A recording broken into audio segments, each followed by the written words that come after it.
F2 host these meetings. The essence is to educate our public on a variety of issues. And as for the diaspora, it's to create a link between Africans home and abroad so they can be able to participate in their nation's building. So today we have as a guest, Digne Fru. He's going to be teaching us cloud computing. Hello, Digne, are you there?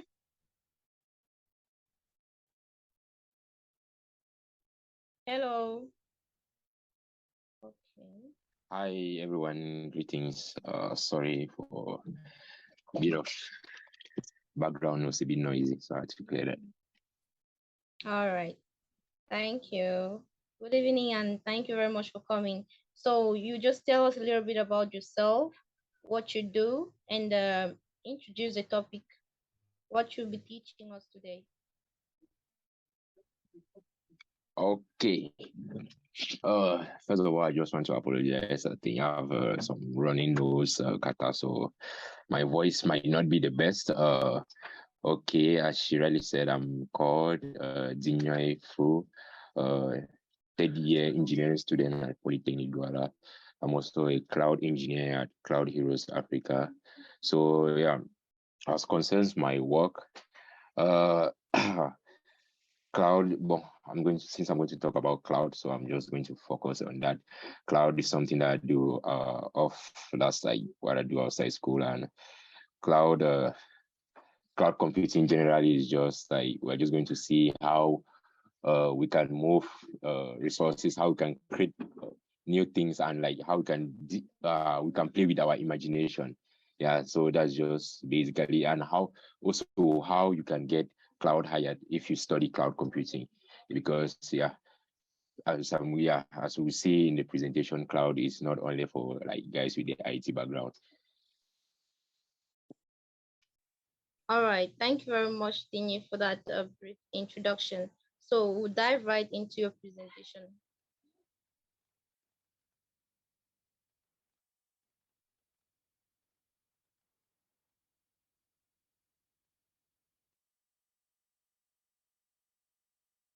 Okay, please just give me a sec. Let me share my screen. All right.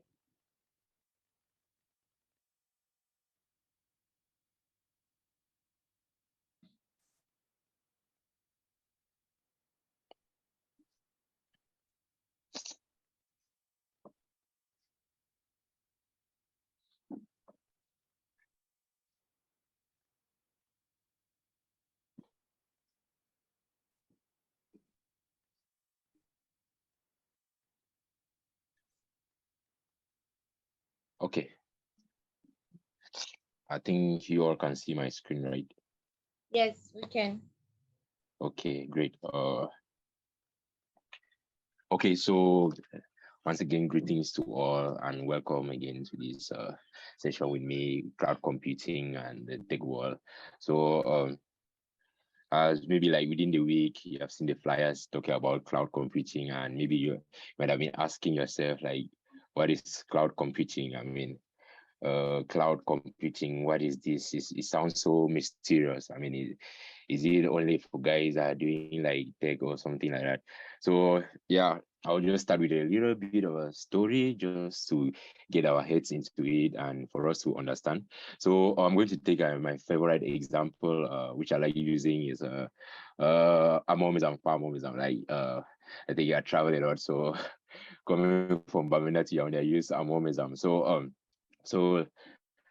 amomism, right? Started. Let me say, it started with a secretary, who was recording the details of customers of their clients, and the secretary was recording it manually. So the secretary used to record them manually.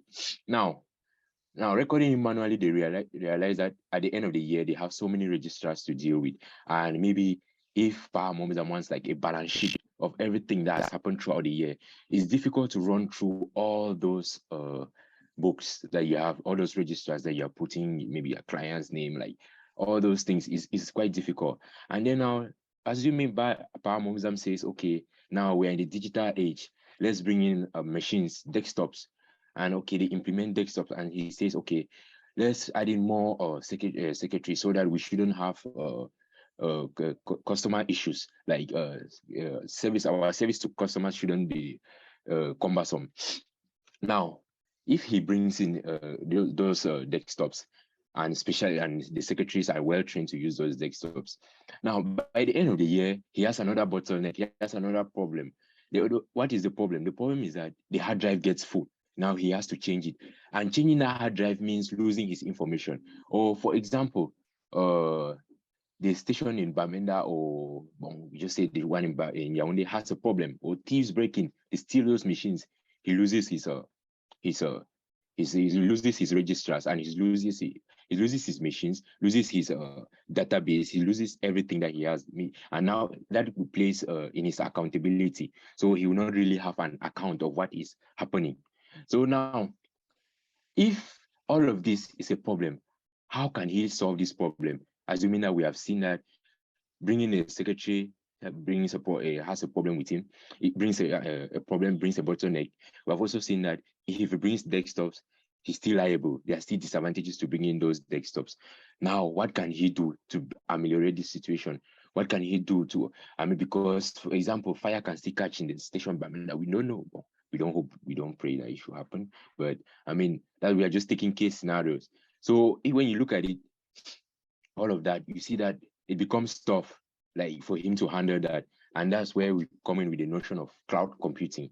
So cloud computing is just generally there to offer you these resources, space, storage, and other services so that you can store your information in the cloud. And when you store your information in the cloud, you can retrieve them at any time from anywhere, so far as you have the right credentials to enter and access that information. So cloud computing, in technical terms, people would define it as on demand of IT resources over the internet on a pay-as-you-go model. So what do we mean by on demand of IT resources? We mean IT resources that we're talking about are those desktops, those hard drives. Now you get them via the internet and you pay for what you use. Now, example also could be, for example, maybe like I assume that everybody here is using, maybe you're using Android phones, iPhones, or Samsung. We already have, I think iPhone has the iCloud, Samsung has the Google Drive, which you can upload your database. So that's part of cloud computing. When you upload your data, you just need, if your phone gets missing, you just sit in your house, you get a new phone, just put in your email, put in your password, if it's a valid password, valid email, you still get back your data. You get back everything when you have saved them in the drive. The same thing applies to cloud, to iCloud for Apple users. I think Samsung, sorry, I don't really know about Samsung, but another for Apple is iCloud. For Android, you also have Google, which they use. So these resources are available for you to use on a pay-as-you-go model. And when we say pay-as-you-go, it generally means you pay for what you use only. You don't have to pay for more than what you are using. So, for example, now, let's go back to our Per Amomizam scenario. Now that he has his desktops, right? Let's just say the employees, he has shortage of employees, but he has more desktops than the employees. You see that those desktops that are standing there, they are like, how can they're getting bad because they will just stand there for long. They are guys, there are no people, there are not enough employees to use them. So they might likely get bad, and at the end of the day, he might end up being on the loose, and he might he wasted the money. That's how you see it.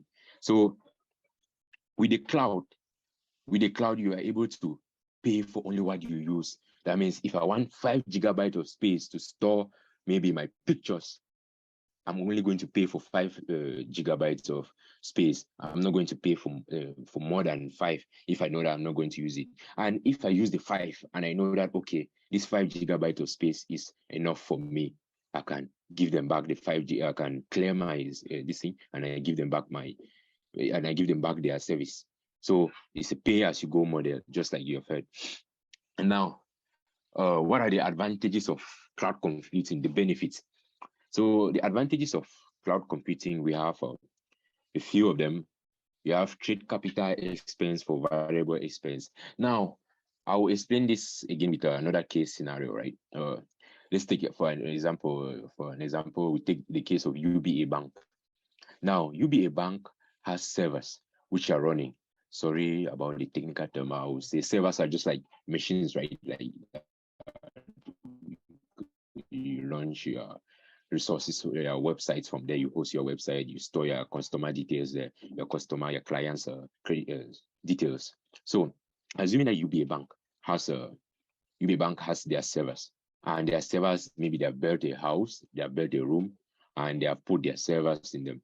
Now the servers are there to store their data, customer data, to host their website, their applications, and what have you. Now, after they buy these servers and they put them in these houses, they pay for the guys, for the camera guy, for the security. They pay maybe for CCTV cameras, and they pay for the maintenance guys who be maintaining these servers. They pay for applications. I mean, they pay for a lot of things to keep this database functioning. And who knows, they might even be renting the house. So they are renting that's how they keep on paying. But now, maybe their customers increase by, let's just say, month of September, or let's say month of December, right? Their customers increase. Maybe there are many people that want to save up their money. Now their customers increase. They have to buy in more servers because maybe like they have too much data, and they want to buy in more servers. They order a server from China. As the server takes 2 weeks to arrive from China. Now, within that space of 2 weeks, since the customers are not really having the service that they require being delivered to them on time, what happens? They might likely drop out, and they might likely choose different banks that have better services. So please, guys, just excuse me, give me a minute.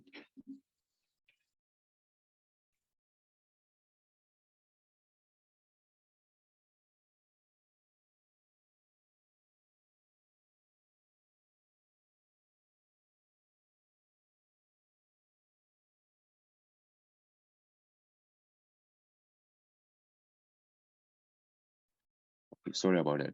So yeah, just as I was saying, right now they buy the servers from China, and it takes 2 weeks to reach Cameroon. When it reaches Cameroon, they take again. They have to go and get their engineers to come and provision these servers to come and put them and get them running.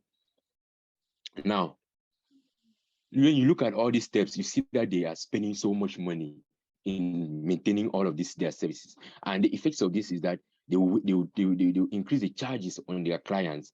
But now, if they have now this they are using the cloud, what happens is that they will pay for servers in the cloud, only the ones that they are using, and they will not need to pay the security guard to be standing and guarding those servers.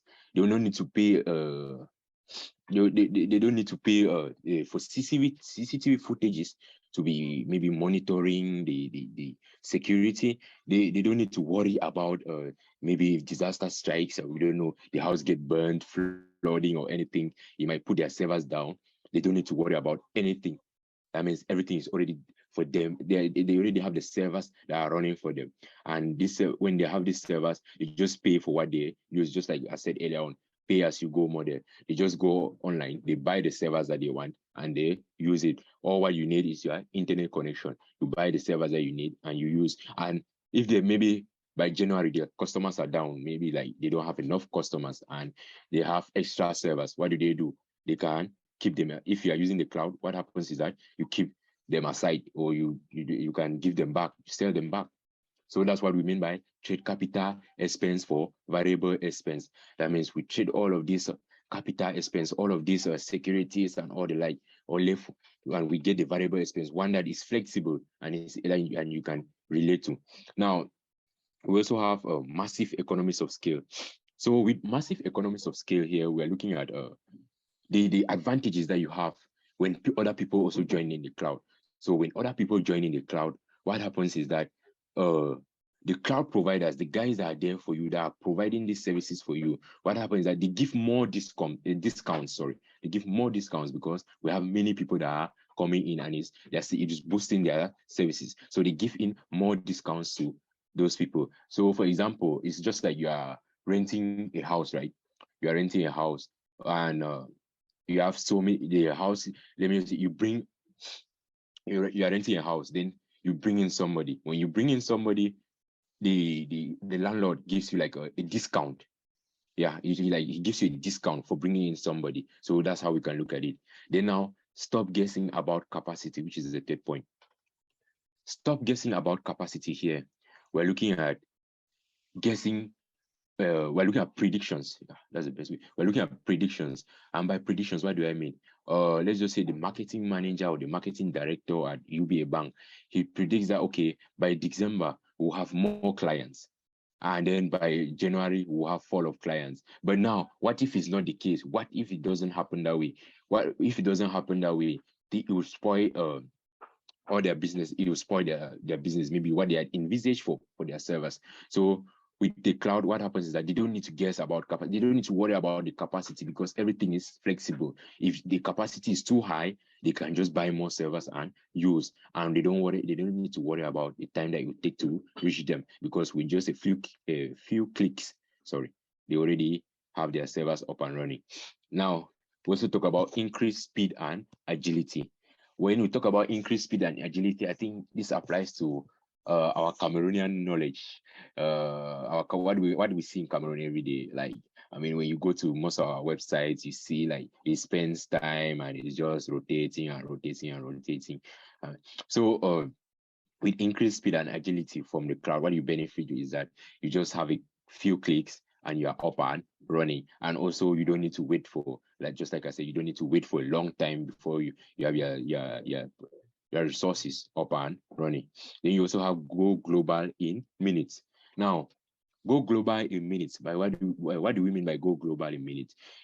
You can be sitting here in Cameroon and you have your website. Now with your website, with the cloud, when you host your website in the cloud, what happens is that guys from the US, they can access this website. Guys from China, they can access with just a few clicks. So you don't need to stress, you don't need to worry. Guys can access it from anywhere all over the world. So especially for businesses, I mean, if you have a business, you want to move it to the cloud, it will really be a great idea, because people will access it all over the world, especially when you have businesses that are mostly international. Now, I think I've been talking more of this. Been talking more. I should have added more of technicalities there. But the question that most guys usually ask is this technology only for those with IT background? Who are those that can really work with this technology? So one thing about cloud computing is that it's for everybody. So cloud computing is for everyone, for accountants, for all walks of life. You can do cloud computing. And what do I mean by that? That means with all these resources that companies need to provision, that companies need to put up there in the cloud, they need guys that are special, that have specialty in this, guys that can teach them, that can show them, that can do it for them, right? Because they might not necessarily know the technicalities in technical know-how on how to do this. So in this, they look for guys that are already trained in this field, and they look for the guys that are trained in this field, so everybody can get trained. The guys, you have accountants, you can get trained. If you are committed, you take 3 to 4 months, you get trained in the cloud, and you start providing these solutions to companies. And and also you have different types of cloud providers. You have Amazon, you have Google, you have Oracle, you have IBM. So these are the cloud providers. These are the guys that provide you these services with at a cheaper price, because they know that you buying these things physically and bringing and provisioning them in their workplace is kind of tedious. So they provide them for you at a very, very cheaper rate. It's just like a perfect example for you to visualize the cloud. It's just like you have your Uber, Yango, sorry. Yango is the latest in Cameroon, right? So what happens with Yango is that you download the app. If you need a taxi you want to go to this place, you just show them your location, you call, and the taxi will come and pick you up from the house. So they have solved the problem of you going out by the road, standing under the sun or standing under the rain and waiting for a taxi. So it's just the same thing with cloud. We don't want you to sit and get your desktops, and get all this stressed out with your storage issues. Maybe your computer is down, you need to have to repair it and all the like. No, you take them to the cloud, and it makes it easier for you. Yeah. So because of time, we're going to be a bit short. So okay, I'll also talk about Cloud Heroes Africa. Yeah. So yeah, Cloud Heroes Africa. So Cloud Heroes Africa is a non-profit support and learning group set out to help Africans learn in this new era of cloud computing. So cloud computing, as like I said, is like the next big thing. And so at Heroes Africa, our aim is to help our Africans, help all Africans not to be left out, to also profit and make good use of this technology which is coming to us all. Yeah, you can already see it. For example, Amazon, they have their data, they have their servers. So, well, technicalities, they'll call it data centers. They have it in South Africa. So they're already creating some local ones in Kenya and Nigeria. So they're already bringing this technology to us for us to use and maximize it. So at Cloud Heroes Africa, we train guys in the cloud, and we train them so that they can also get cloud jobs and make good use of this opportunity. Then we also encourage and promote the spirit of giving back to the community. I mean, so when we train in the cloud, when we train the guys in the cloud, we don't only train you to go get cloud hired and start making money. I mean, so we also train you guys to also come and you help your community, also help the guys in your community to help to leverage and make good use of this opportunity. Yeah, and we also offer courses on how to rock your professional world, such as LinkedIn, your LinkedIn profile, building your personal brand, and also we get to meet guys from diverse backgrounds. Sorry. Yeah, so because of time, I think that will be all the little I have to prepare, and we have taking room for questions. Thank you very much, Adrian. Thank you very much for that powerful presentation. Is, can you hear me? Can everyone hear me? Can you hear me? Your network is not the best. It's breaking a bit. Okay. Okay. Can you hear me now? Your network. Yeah, I'm getting. Okay, can you hear me now? Yeah, I can get you. Okay. So from the look of things, it shows that cloud computing is a very broad, or should I say very vast a very vast course that one has to undergo, So this absolutely is not enough. And if anyone is interested in cloud computing, then maybe you could meet Mr. Zinyoy after the meeting. So the room is open for questions and answers, or maybe contributions. If you have anything to add to what he has just said. Can you hear me? Yes, I have a question. Okay, yeah. Okay, please go ahead. Yes. Okay. Yes, Peter, you can go ahead. I can get you. Yes, Mr. Yes, I go ahead. Yes, we are talking about cloud computing. I wish to ask, in this being a way of saving data in cloud, I know that it takes internet. I know that it takes internet with our poor internet connection in Cameroon and in most places around. How can one be able to? What can one be able to do if you put information in such a storage and you need to get it, access it at any time? What can you be able to do? Okay, thank you for that. So yeah, it's true that we have the difficulties in Cameroon with the internet. Excuse me, sorry.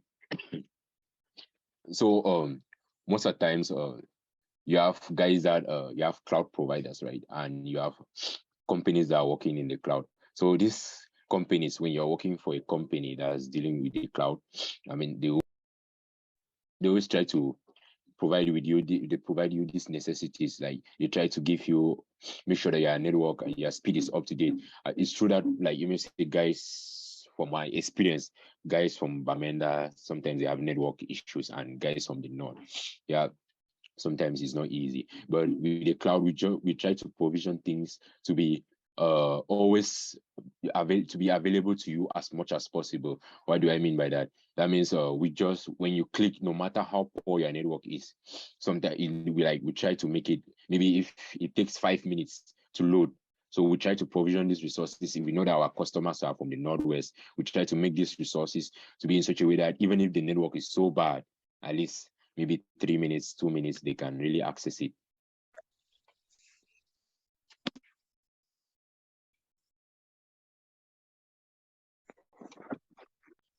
I hope that that answers your question. Or is there any follow-up?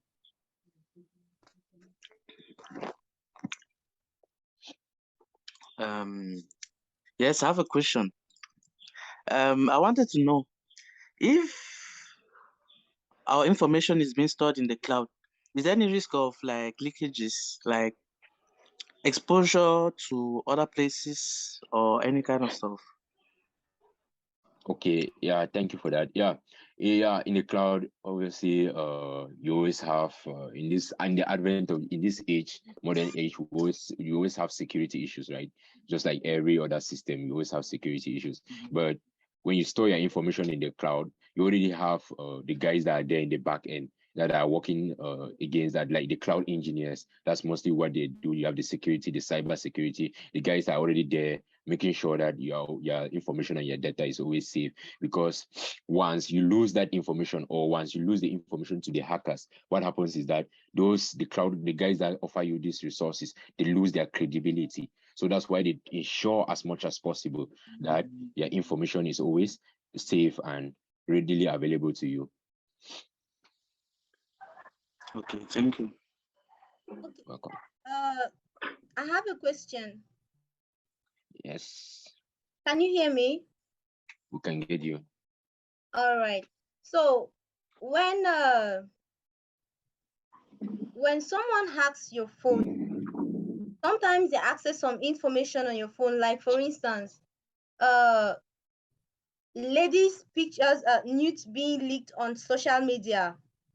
Now, if you have these kind of videos or I don't know, stuffs in your phone and you store them in cloud, or I don't know if the information that can be stored in cloud can only be documents. Can they only be documents? No.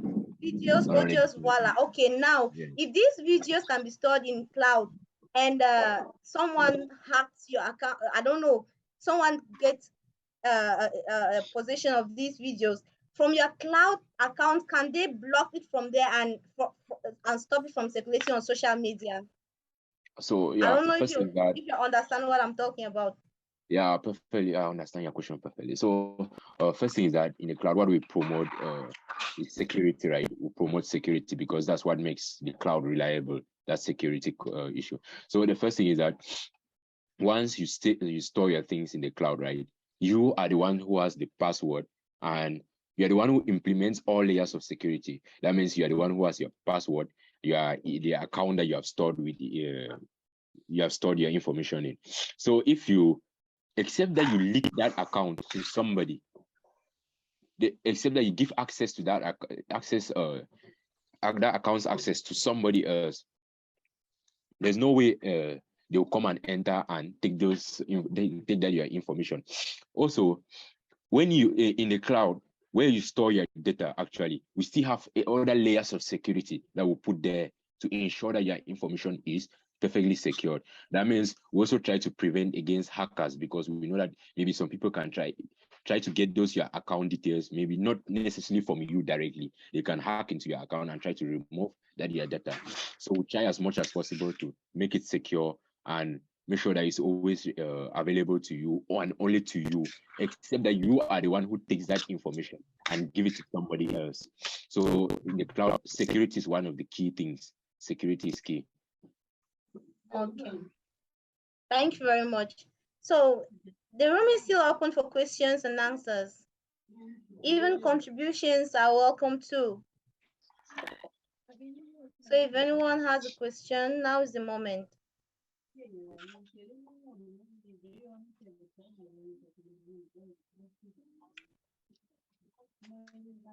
All right, it seems like we have exhausted our questions and no one has anything to say. Mr. Samuel, you have something to say?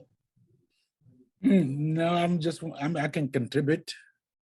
Okay. So yeah, it's a good in cloud computing now. You have people like Microsoft, people like Google, like Apple. Those are the main one. So when those people get the information for the whole world, it's just a matter of time when they want to, they shut you down. There's the risk. Mostly now when people start talking about sanctioning somebody because of this and that, that's my concern about cloud computing. Yeah. So yeah, I think a huge concern for me. Yeah, I understand very well. You know, most of the times we face the same issue, especially here in Africa. I mean, the servers, most of the times, like you're dealing with Amazon servers, maybe in the US, maybe some, because some are in the US, some are in Europe, some are in Asia, Latin America, and we also have the ones in Africa. So most of the times we face that issue where clients can be like, yeah, they don't want to put their information in the US. They don't know what's happening. And it's just it's just funny because like what we do, for example, we have our emails, right? Emails, when you send your email to somebody, right, actually that email goes through a server somewhere, and most of those servers are hosted, maybe say it can be in the US. So when you send your email, the truth is that those guys, they can see those things. So most of the times people think, and they sit and they think that, okay, because it's my email, I'm the one sending it, it's like super secure. Actually, it's not secure, because if somebody gets angry somewhere and it's like, okay, my company is not treating me right, the person can just, release everything. So, but most of the times these companies, they know that they need to be reliable. They need to, like, for their services to be really, they need to their services to be available, and they need it for their customers. So they always try as much as possible to make them secure. They always make sure, is all I can say from my experience. People, it's only top people at the top that have that really have top level clearance to see some kind of informations. So it's not everybody that can see the information in the company, for a company that's providing solutions in the cloud. So I can also ask at that. So for me, it's really a huge concern. Yeah. If every country would have its own cloud computing, system, platform, it would be better. But when few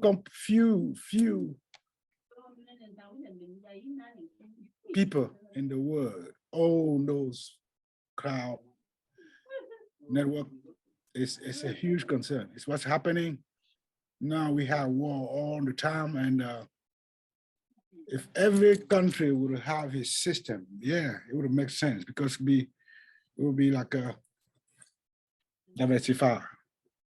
Yeah, that's why I think in Africa, the African Union, they are also looking at it like, instead of us taking all this our information, I mean, and sending it over the US, sending Europe, Asia, they're trying to enclose it and try to keep it in Africa.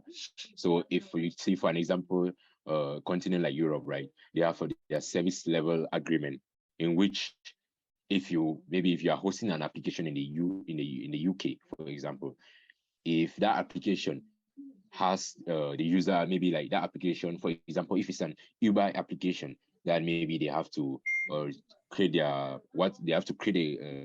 account, their profiles, and maybe put in their data, where they're staying. That server that you are putting in those resources, he has to only remain in the UK. He doesn't need to go out of Europe. If he goes out of Europe, you'll be sanctioned heavily. So they try as much as possible to contain it. That's their own in UK. That's why they're trying. That's what they're doing. So in Africa, I think they are trying to bring something like that. Though it's still in review, but hopefully they bring something like that. So my encouragement is for Africans to start putting together their own server, their own even email server, because all those emails that Africans send out, they've been read. Yeah. Now, that's why those politicians, those big businesses, there's nothing they do that the Europeans don't know about it. The young people need to start developing their own email server, their own, cloud computing, their own, communication network, our own satellite, because as long as we're going to be depending on other people, they own us. I'm not saying not to do it, because if you have somebody have to go there and look for information, that's a good thing. But if you go out there and put your information, and mostly for those people who have invention, people who have political interests, they're exposed, they're extremely exposed, they own them, to the point where most of those leaders, when they do something, you think they're doing it because they want to? No, because somebody found something on them on the cloud and say, look, this is why you are a live depend. So very scary, very scary. And these things are being owned by some people that are you don't want to go and go coffee with. Thank you very much for that contribution, Mr. Samuel. Yeah. Thank you very much. So the floor is still open for questions and contributions. Is there a question in the chat? Is there a question in the chat? Okay.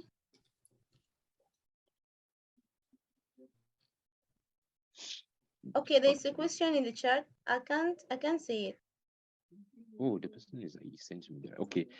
Just take it. What about the cost? Okay. Yeah, just like I said it earlier on, right? We try in the cloud, we try to optimize cost as much as possible. So we try to make it available for you at a cheaper rate. So we know that we are trying to provide a solution here. So we don't want to put more bottlenecks, which will be cost. So that's why we try to make the solution to be affordable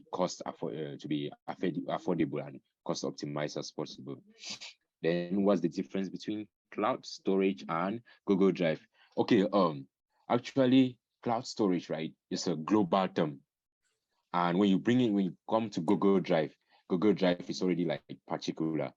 It's already like you're living from global to particular.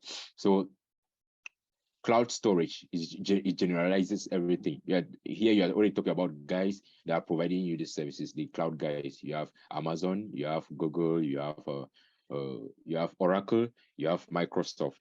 But now Google Drive falls under Google. It's a Google platform, so you're dealing with Google. Under Amazon, you have something like S3 buckets. That's how they're calling it.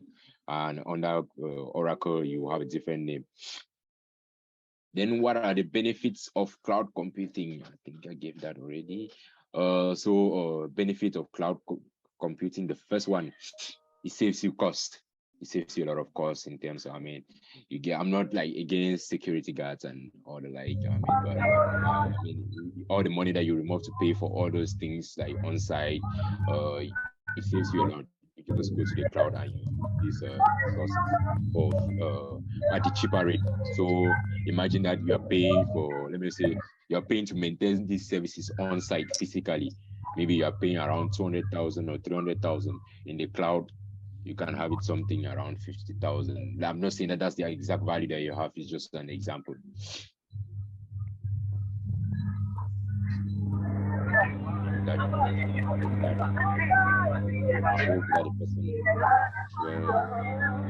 All right. Are there any other questions? Are there no other questions? I think we are okay there. All right. So I don't know, permit me, can I talk more? All right. So if anybody is interested in cloud computing, then you can get to Dinyai later on. So thank you very much, guys, for coming. As I earlier said, when the meeting started, we have these Zoom meetings every Friday, and every Friday we'll come out with a brand new topic. And believe me, every topic is aimed at teaching you something new, adding something new in your life. So make it a rendezvous next Friday. Don't miss it. Okay, for now it's a bye bye. Have a splendid evening. I don't know if it's the morning where you are, if it's the afternoon, I don't know, but spend it well. For now it's a bye.